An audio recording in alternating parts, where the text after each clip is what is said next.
പകുതി വില തട്ടിപ്പിൽ നിന്ന് ആനന്ദകുമാർ തലയൂരാൻ ശ്രമിച്ചതിന്റെ തെളിവുകൾ റിപ്പോർട്ടിന് ലഭിച്ചു. അനന്തകൃഷ്ണന്റെ കമ്പനി നടത്തുന്ന സാമ്പത്തിക ഇടപാടുകളിൽ എൻജിഒ കോൺഫെഡറേഷന് ബന്ധമില്ലെന്ന് ബോർഡ് മീറ്റിംഗിൽ അനന്തകുമാർ എഴുതിവെച്ചു. വ്യാപകമായി ആളുകളിൽ നിന്ന് പണം പിരിക്കുന്ന കാലയളവായ 2024 ഫെബ്രുവരിയിൽ ചേർന്ന മീറ്റിംഗിലാണ് ഇക്കാര്യം എഴുതിവെച്ചത്. തട്ടിപ്പ് രൂക്ഷമായതിനു പിന്നാലെ ബോർഡ് അംഗങ്ങൾക്ക് രാജിക്കത്തും നൽകി.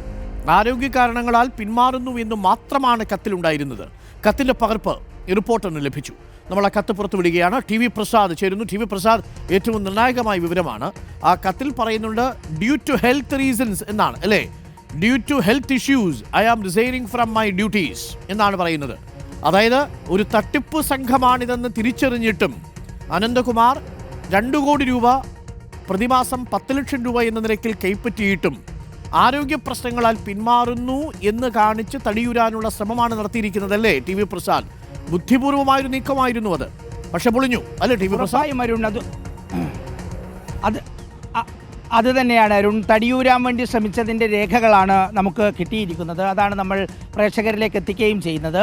ഇപ്പോൾ അരുൺ പറഞ്ഞതുപോലെ ആരോഗ്യ കാരണങ്ങളാൽ പിന്മാറുന്നു എന്ന് മാത്രമാണ് 2024 ജൂലൈ മാസം 25-ാം തീയതി മറ്റ് ബോർഡംഗങ്ങൾക്ക് കൊടുത്ത രാജിക്കത്തിൽ ആനന്ദകുമാർ പറയുന്നത്. ഈ ആനന്ദകുമാർ എന്ന് പറയുന്ന സായി ഗ്രാമത്തിൻ്റെ സ്ഥാപക ഡയറക്ടറെ കണ്ടുകൊണ്ടാണ് നിരവധി ആളുകൾ ഇതിലേക്ക് വന്നത്. പ്രമുഖർ പരിപാടിയിൽ പങ്കെടുക്കാനുള്ള ഒരു കാരണം ഈ കത്ത് മാത്രമല്ല അരുൺ, മറ്റൊരു സാധനം കൂടിയുണ്ട്. അതായത് ഇതിൻ്റെ ബോർഡ് മീറ്റിങ്ങിൽ, അതായത് തട്ടിപ്പ് അതിരൂക്ഷമായി നടക്കുന്ന 2024 ഫെബ്രുവരിയിൽ ഒരു ബോർഡ് യോഗം ചേർന്നു. ആ ബോർഡ് യോഗത്തിൽ ഇങ്ങനെ 16ാമത്തെ തീരുമാനമായി ഇങ്ങനെ എഴുതി വെച്ചിരിക്കുന്നു അരുൺ. അതായത് നാഷണൽ എൻജിഒ കോൺഫെഡറേഷൻ്റെ കമ്മ്യൂണിറ്റി ഡെവലപ്മെൻറ്റ് ഇനീഷ്യേറ്റീവ് പദ്ധതി പ്രൊജക്ട് മാനേജ്മെൻറ്റ് ഏജൻസി ആക്കിക്കൊണ്ട് professional services innovations, social B ventures LLP എന്നീ 2 കമ്പനികളാണ് കൈകാര്യം ചെയ്യുന്നത് എന്നതിനാൽ ഇതുമായി ബന്ധപ്പെട്ടുകൊണ്ടുള്ള എല്ലാവിധ സാമ്പത്തിക കാര്യങ്ങളുടെയും ഉത്തരവാദിത്തം ഈ കമ്പനികൾക്ക് തന്നെയായിരിക്കും എന്നും നാഷണൽ എൻജിഒ കോൺഫെഡറേഷന്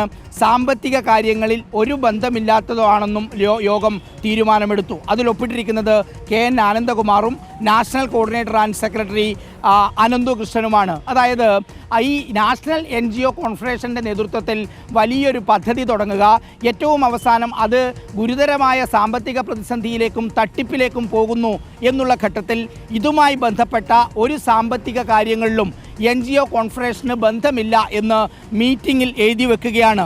അതിനർത്ഥം ആനന്ദകുമാർ കൃത്യമായി കണക്ക് കൂട്ടുന്നു, അത് ആനന്ദകുമാറിലേക്ക് എത്തും എന്നുള്ളത്. മാത്രമല്ല അരുൺ, നമ്മൾ നേരത്തെ കണ്ട കത്തിൻ്റെ കാര്യവും അതുതന്നെയാണ്.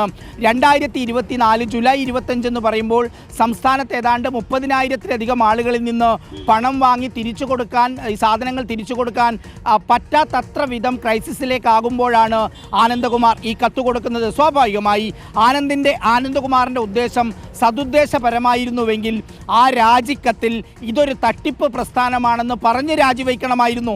മാത്രമല്ല അന്നൊരു വാർത്താ സമ്മേളനം നടത്താമായിരുന്നു, അതുമല്ലെങ്കിൽ ഒരു വാർത്താ കുറിപ്പെങ്കിലും ഇറക്കാമായിരുന്നു. അങ്ങനെയെങ്കിൽ അതിനുശേഷമുള്ള പാവങ്ങളെങ്കിലും ഈ തട്ടിപ്പിൽ നിന്ന് രക്ഷപ്പെടുമായിരുന്നു. പക്ഷേ ആനന്ദകുമാർ ചെയ്തത് ആരോഗ്യപരമായ കാരണങ്ങളാൽ താൻ ഒഴിവാകുന്നു എന്ന് മറ്റ് ബോർഡ് മെമ്പർമാരെ അറിയിക്കുന്ന ഒരു കത്ത് കൊടുത്തു എന്നത് മാത്രമാണ് അരുൺ. ഒരു കാര്യം വ്യക്തമാണ്, തുടക്കം മുതൽ തന്നെ ഈ തട്ടിപ്പിൽ ഇത്രയും ആളുകൾ വരാനുള്ള ഒരു പ്രധാനപ്പെട്ട കാരണം അത് ആനന്ദകുമാർ ഉണ്ട് എന്നുള്ളത് കൊണ്ട് തന്നെയാണ്.